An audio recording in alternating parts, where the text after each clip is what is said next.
Hai, masih bersama saya, Mr. Z, bicara. Tentu saja bicara tentang kebenaran, berdasarkan fakta, data, dan realita. Masih ya terkait dengan kasus yang dihadapi oleh Nikita Mirzani, yang kemarin disidangkan di Pengadilan Negeri Jakarta Selatan dalam persidangan pembuktian. Dalam pembuktian tersebut dihadirkan para saksi dan hadirnya pelapor Dr. Reza Gladys mengungkap banyak fakta. Tentu saja berkaitan dengan adanya dakwaan dari jaksa penuntut umum, yaitu kasus pemerasan dan juga tindak pidana pencucian uang, yang mana terdakwanya adalah Nikita Mirzani dan juga Ismail Marzuki. Terhadap keduanya telah ditetapkan sebagai terdakwa dengan jeratan pasal 45 ayat 10, kemudian junto pasal 27B ayat 2 Undang-Undang ITE, junto pasal 55 ayat 1 ke 1, dan juga tindak pidana pencucian uang pasal 3 Undang-Undang nomor 8 tahun 2010. Teman-teman, kita akan membahas ini semua, apa yang terjadi dalam proses persidangan kemarin. Namun sebelum itu teman-teman, saya ingin membacakan berita ini untuk Anda. Langsung ke sumbernya. Dari Kompas.com, Reza Gladys sebut dokter detektif juga memeras usai bayar Rp 4 miliar ke Nikita Mirzani. Jelas ya teman-teman ya judulnya ya. Kita bacakan saja.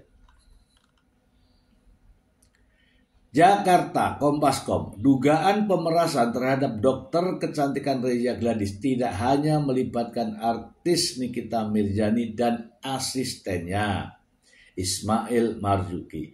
Nama Samira alias dokter detektif juga ikut disebut dalam sidang kasus tersebut.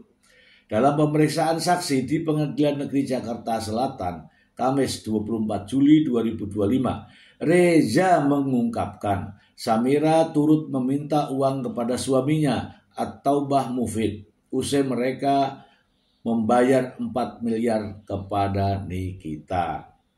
Terdakwa Ismail Marzuki mengatakan akan dijembatani oleh dokter detektif.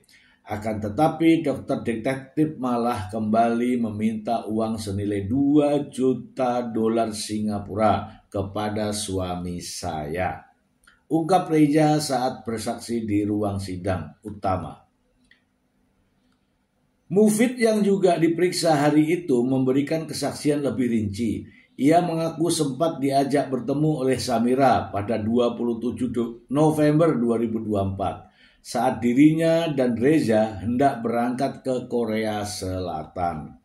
Samira meminta Mufid datang sendirian untuk membahas produk kecantikan. Permintaan itu disampaikan langsung melalui pesan pribadi dengan alasan pembicaraan tidak bisa dilakukan lewat telepon. Wah. Singkat cerita, kami bertemu. Saya dibawa ke kedai kopi. Sangat banyak banget yang diobrolkan. Intinya adalah dia minta 2 juta dolar Singapura, jelas Mufid. Ia juga mengaku sempat diintimidasi oleh Samira yang menyebut dirinya mengenai tokoh-tokoh penting di negeri ini, misalnya Presiden Prabowo Subianto dan Kapolri Jenderal Listio Sigit Prabowo. Setelah itu, dia membawa-bawa nama pejabat publik yang untuk menakut-nakuti saya, seolah-olah Samira ini dekat dengan mereka, lanjut Mufid. Kasus ini berawal dari unggahan video TikTok oleh akun dokter detektif yang dimiliki Samira pada Rabu 9 Oktober 2024. Dalam video tersebut, Samira mengulas kandungan produk Galavidia milik Reza, khususnya serum vitamin C booster yang disebut tidak sesuai klaim. Samira menyebut harga produk itu tidak sebanding dengan kualitasnya. 2 hari kemudian, ia kembali mengulas 5 produk lain seperti sabun cuci muka, serum, dan krim malam yang juga dianggap bermasalah. Ia bahkan mengimbau warganet untuk tidak membeli produk-produk tersebut. Ia juga meminta Reza meminta maaf dan menghentikan penjualannya sementara waktu. Reza akhirnya memenuhi permintaan itu dengan membuat video permintaan maaf. Dari sinilah pemerasan dimulai. Tak lama setelah itu muncul siaran langsung TikTok dari akun Niki Huruhara milik Nikita Mirzani. Dalam siaran tersebut, Nikita berulang kali menjelek-jelekan produk Reza. Ia bahkan menuding kandungan produk tersebut berpotensi menyebabkan kanker kulit dan meminta warganet untuk tidak menggunakan produk Galavidia lagi. Seminggu kemudian, seorang rekan Reza sesama dokter bernama Oki menyarankan agar Reza memberikan uang kepada Nikita agar menghentikan aksinya. Melalui Ismail, Nikita mengancam akan menghancurkan bisnis Reza jika tidak diberi uang damai. Nikita kemudian meminta uang sebesar 5 miliar rupiah melalui Ismail. Karena merasa terancam, Reza akhirnya menyerahkan uang sebesar 4 miliar rupiah. Ia melaporkan kasus ini ke Polda Metro Jaya Selasa 3 Desember 2024. Atas perbuatannya, Nikita Mirzani dan Ismail Marzuki dijerat pasal 27B ayat 2 Undang-Undang ITE, pasal 369 tentang pemerasan, dan pasal 3 Undang-Undang Tindak Pidana Pencucian Uang. Oke teman-teman, ya walaupun tidak terlalu lengkap, tapi kita sudah bisa mendapatkan intinya. Kita bahas teman-teman, kita bahas.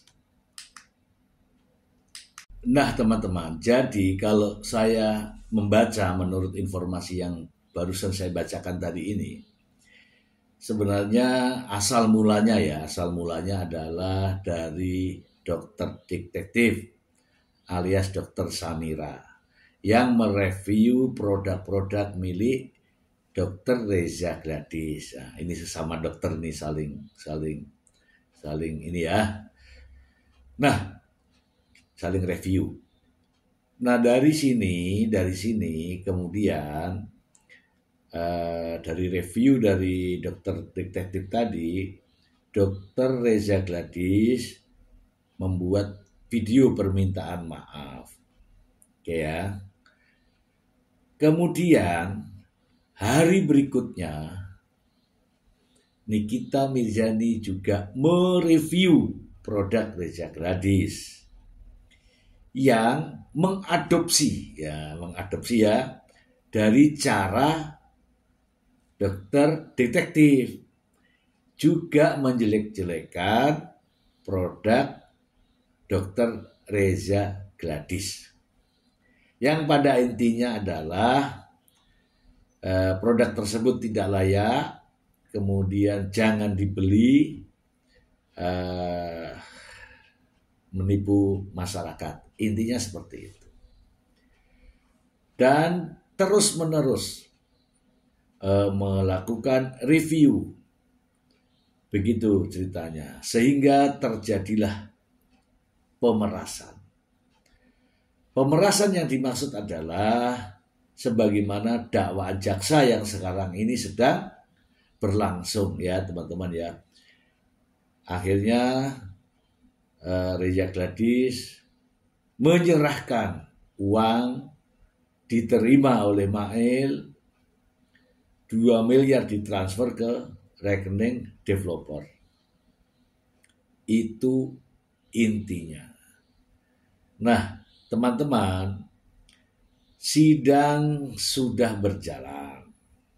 Nikita Miryani sudah didudukkan sebagai terdakwa atau sebagai pengacara ya? Nikita Miryani sebagai terdakwa ya, sebagai terdakwa, tapi banyak loh yang di media sosial yang mengatakan seperti pengacara katanya. Ya, sebagai terdakwa dengan pasal yang sudah saya sebutkan tadi, yaitu Undang-Undang ITE dan tindak pidana pencucian uang. Itu satu hal.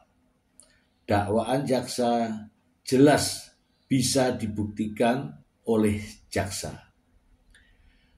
Nah, teman-teman, dinamika dalam perkembangan sidang tentu saja berbeda ya, tentu saja berbeda. Apa yang tersebar luas mungkin juga berbeda dengan apa yang terjadi dalam persidangan. Saya kira itu hal yang biasa.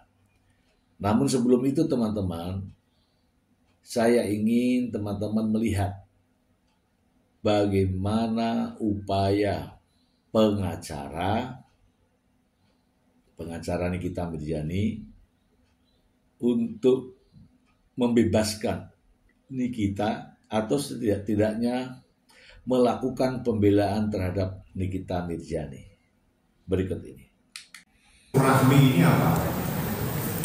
Silaturahmi itu pemahamannya baik untuk baik. Ya. Jadi Anda tidak merasa diancam untuk apa, mau bersilaturahmi saja? Ya, bersilaturahmi aja karena kan itu atas saran dari saksi Oki Pratama untuk bersilaturahmi dan menghubungi saksi terdakwa kita. Oke. Di sini pada tanggal 13 November Ismail Marzuki setelah berkomunikasi cukup panjang menyampaikan angka 5 miliar. Betul? Ya, 14 November. 14 November apa 13? Waktu yang bicara angka itu udah di tanggal 14 November 2024. Ya, jadi 14 apa 13? 13 itu telepon conference bertiga antara Oki, saksi Reza Gladys dan Manio. Dan Oki Pratama menyarankan untuk cepat menghubungi terdakwa Nikita Miryani lewat Manio. Angka 5 miliar itu tanggal berapa? Tanggal 14 November. Tanggal 14 November disampaikan oleh Ismail Marzuki. Betul. Setelah itu Anda tidak memutuskan. Maksudnya pertanyaannya? Anda tidak menyanggupi untuk 5 miliar. Ya, saya setelah waktu. Ya. Anda minta waktu. Berapa lama Anda minta waktu? Itu sangat cepat sekali kalau masalah karena. Nah, cepat itu minta waktu itu 1 jam, 2 jam. Oh enggak berjam. Kalau cepat itu kan enggak berjam. Berapa lama? 1 hari? Enggak. Mungkin 15 menit, 30 menit. Dari 5 miliar itu, terus siapa yang memutuskan angka 4 miliar? Kami berdua. Karena Anda berdua memutuskan, menyanggupi, mengiyakan. Ya. Dari 5 miliar saya sanggup, oke, kita sepakat 4 miliar. Ya. Jadi Anda sepakat 4 miliar. Setelah itu bukan sepakat dengan Manio ya.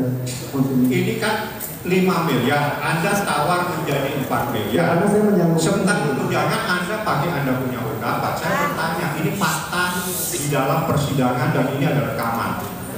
Mail minta 5 miliar dan Anda tawar 4 miliar dan sepakat. Anda transfer 2 miliar melalui rekening Wasis Sanusi Satama. Saya izin yang mulia, saya menyanggupi, bukan sepakat. Iya, sama. Pertanyaan saya, Anda dari 5 miliar, Anda tawar 4 miliar, betul? Coba dipertegas. Jawabannya apa? Apakah sepakat atau menyanggupi? Saya menyanggupi di angka. Menyanggupi. Jadi 5 miliar, Anda tawar 4 miliar, betul? Dokter produk Roster Glowing Cell itu punya PT Glavitsa RMA Group, betul ya? Bukan. Bukan. Terus apa? Merupakan treatment glowing booster cell dengan menggunakan produk dari Viridian.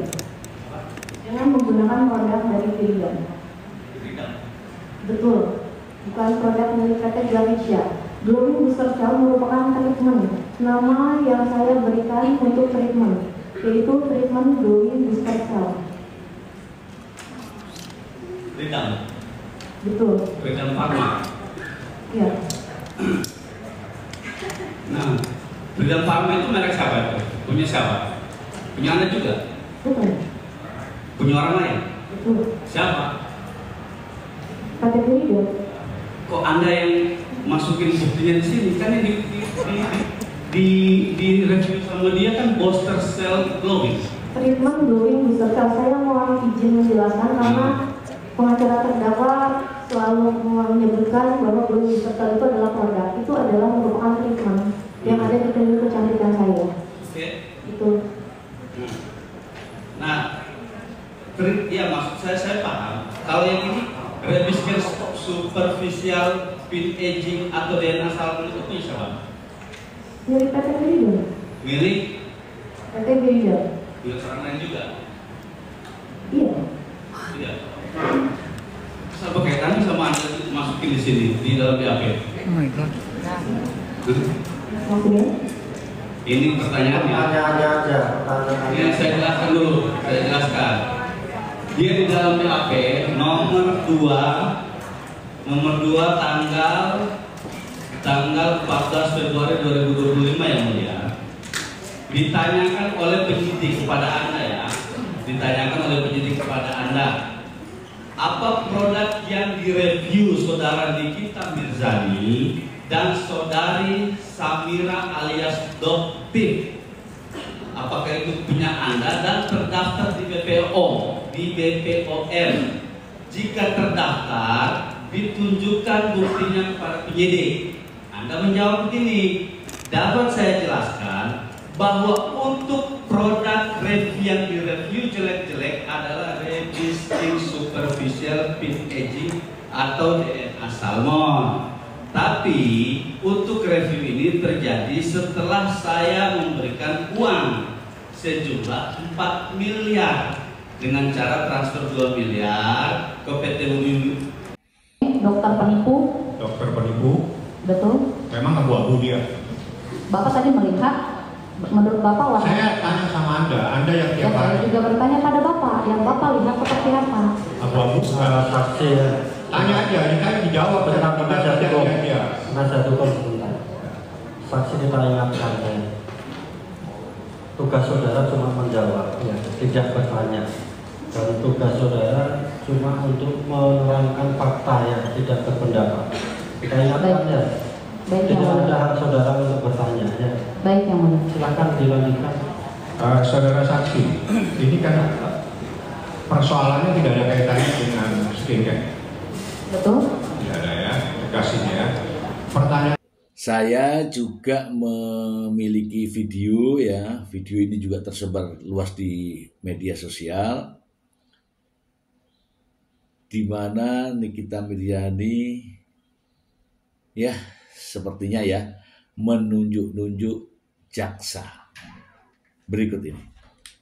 Mirzani yang digelar pada hari ini memang berjalan begitu memanas saat Dr. Reza Gladys datang sebagai saksi. Bahkan pada momen sidang tersebut pun viral di media sosial, momen saat Nikita Mirzani cekcok dengan Dr. Reza Gladys. Namun rupanya tak hanya momen saat Nikita Mirzani cekcok dengan Dr. Reza Gladys yang viral di media sosial, melainkan saat Nikita Mirzani sebut jaksa menye-menye pada momen tersebut. Wah, kira-kira bagaimana sih momen ketika Nikita Mirzani merasa geram dengan jaksa hingga menyebut jaksa menye-menye tersebut? Yuk kita simak saja cuplikannya. Jadi setelah itu saya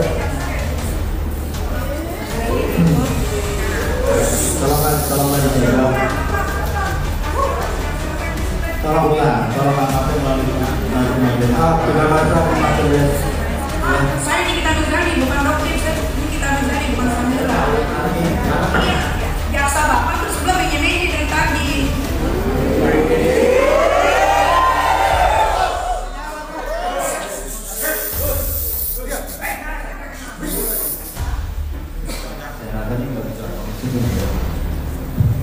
Jadi tolong pengunjung tolong. Wah, emang ya kalau mental seorang Nikita Mirzani ini bukan kaleng-kaleng. Dia selalu membuat gebrakan di ruang sidang. Pantes saja nih, dia disebut seorang wanita Amazon. Sampai-sampai jaksa pun dibuat tak berkutik di hadapannya. Kalau menurut kalian gimana nih guys, atas sebutan menye-menye terhadap jaksa yang dilontarkan oleh Nikita Mirzani ini? Yuk isi di kolom komentar ya. Nah, yang video ini yang barusan ini ya, itu menunjukkan ya sikap dan perilaku di pengadilan. Ini memang tidak ada resikonya, tetapi menjadi penilaian hakim. Anda bersikap di pengadilan dalam proses persidangan, itu semua dinilai oleh hakim. Kita lanjut ya ke pembahasan pokok masalah ya teman-teman ya, pokok masalah yang mana dakwaan jaksa adalah kasus ini Nikita Mirzani ini didakwa dengan pemerasan dan tindak pidana pencucian uang. Karena ini adalah kasus pemerasan dan kasus pencucian uang, maka kita harus fokus. Tidak perlu mengulas hal-hal yang lain. Kita fokus. Di sini ada orang yang menjadi korban pemerasan. Dan ada orang yang diduga melakukan perbuatan pemerasan. Itu aja fokusnya. Tidak usah kemana-mana. Dalam kasus yang disidangkan di Pengadilan Negeri Jakarta Selatan adalah kasus pemerasan dan tindak pidana pencucian uang. Seperti yang sudah saya jelaskan tadi, pasalnya adalah 45 ayat 10, kemudian pasal 27B ayat 2, kemudian pasal 369 ayat 1 ke 1, junto pasal 55, juga pasal 3 Undang-Undang nomor 8 tahun 2010 tentang tindak pidana pencucian uang. Nah, fakta-fakta yang ada dalam kasus ini, saya ingin simpelkan saja ya. Adanya aksi.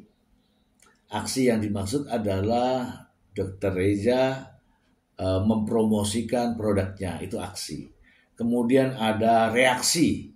Ada reaksi di sini, ada Nikita Mirzani yang juga mereview dan memberikan komentar terkait dengan produk tersebut. Bahkan adanya ajakan untuk tidak membeli produk tersebut dan sebagainya. Itu ada aksi, ada reaksi.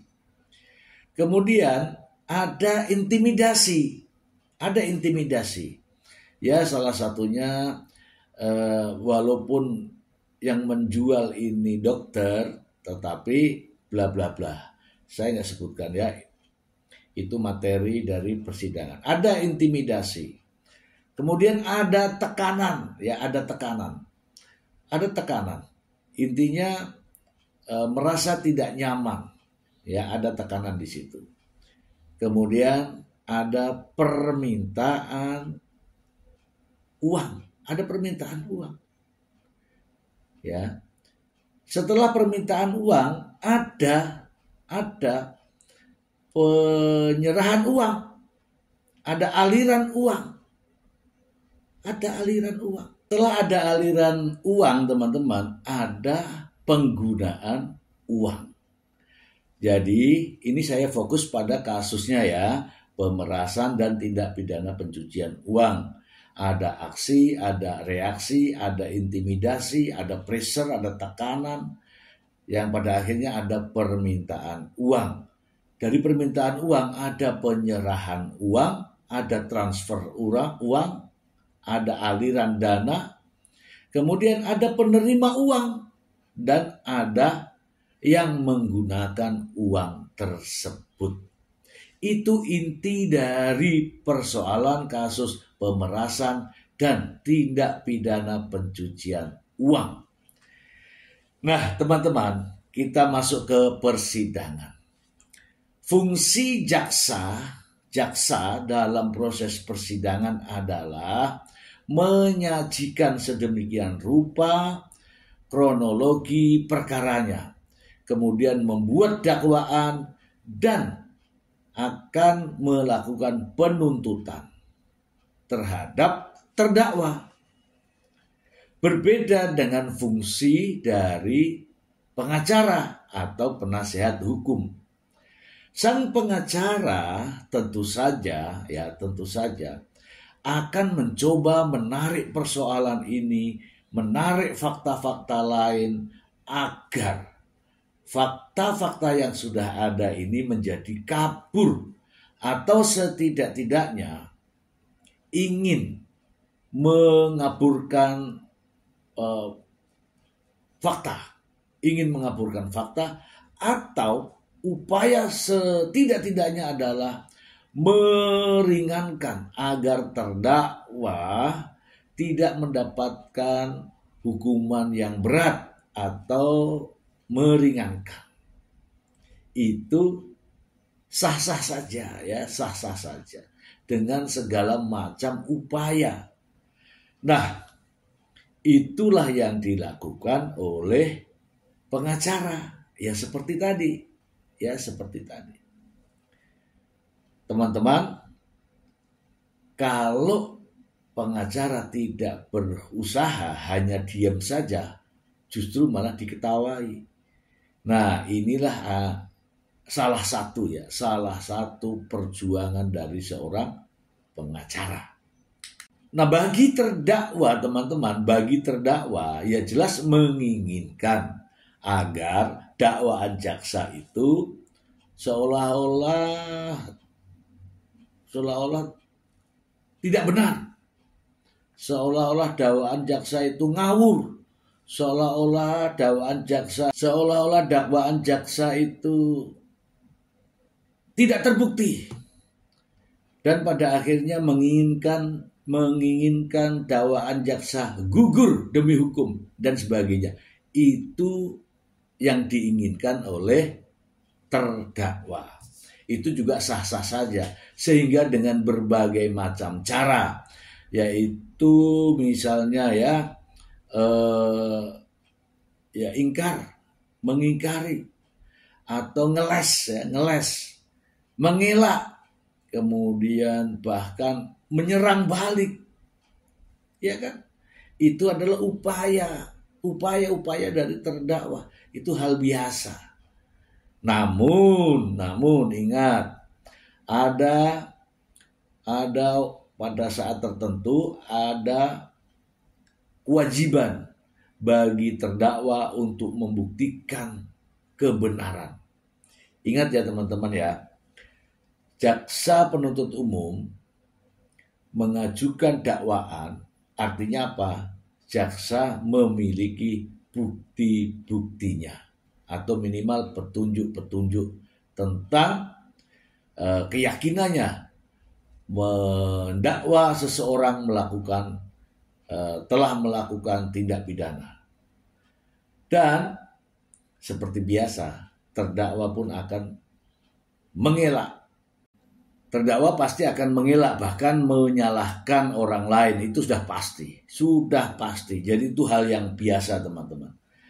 Itu hal yang biasa, seperti yang kita lihat bersama Namun ada juga posisi korban. Kalau korban itu tentu dia adalah orang yang dirugikan dan dia butuh keadilan. Dan saya meyakini bahwa korban, kalau benar-benar korban, itu dia akan mengatakan apa yang sebenarnya terjadi sesuai dengan fakta dan realitanya. Tujuannya adalah untuk mendapatkan keadilan. Nah, dalam kasus yang sedang dihadapi oleh Nikita Mirzani, kita tidak bisa tinggalkan yang namanya Ismail Marzuki. Ingat ya teman-teman ya, Nikita Mirzani ditetapkan sebagai terdakwa bersama-sama dengan Ismail Marzuki. Ismail Marzuki juga sebagai saksi daripada terdakwa Nikita Mirzani. Ismail Marzuki sebagai saksi mahkota. Keberadaan Ismail Marzuki ini nantinya ketika menjadi saksi terhadap terdakwa Nikita Mirzani akan menceritakan posisi dia yang sebenarnya. Bagaimana dia bisa menghubungi Dr. Reza Gladys. Bagaimana dia bisa melakukan transaksi dan negosiasi terhadap persoalan ini dengan Dr. Reza Gladys. Atas perintah siapa dia? Gitu kan?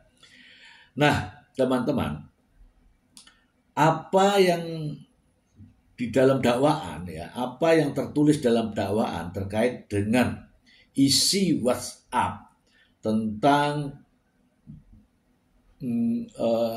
kalimat pesan ya, bisa hancur kredibilitas Dr. Reza Gladys, saya jamin. Itu WhatsApp dari siapa? Atau pesan dari siapa, begitu ya. Nah, dari sini kemudian ada pertanyaan lagi. Nanti jelas Ismail Marzuki akan ditanya ini. Siapa yang menyuruh Anda? Oke. Siapa yang menyuruh Anda untuk menghubungi Dr. Reza Gladys? Kemudian mengapa Anda meminta uang senilai 5 miliar? Itu semua kan ada. Nanti Ismail Marzuki akan menunjuk bahwa itu dari Nikita Mirzani.